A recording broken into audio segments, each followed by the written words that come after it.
Bienvenue pour cette nouvelle séquence d'actualité sur votre chaîne d'information Lilia l'Info. Avant tout, je vous prie de vous abonner en cliquant sur le bouton rouge et activer la cloche de notification. Likez et partagez.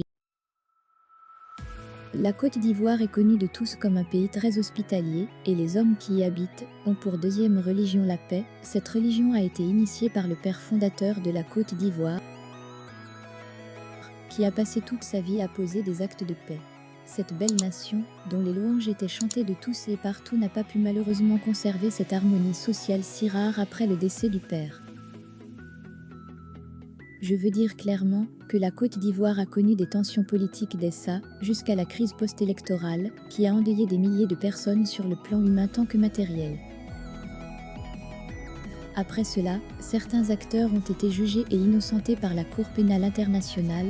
Depuis lors, ils cherchent à rentrer chez eux au pays pour jouer leur participation dans le processus de la réconciliation nationale qui est en cours. Waouh, quelle bonne nouvelle! À peine je finis de crier, voilà qu'une autre nouvelle moins intéressante vient de troubler ma joie par le représentant des victimes qui est formel dans son propos en ces termes: il n'y aura point de réconciliation si les victimes de la crise post-électorale ne sont pas dédommagées.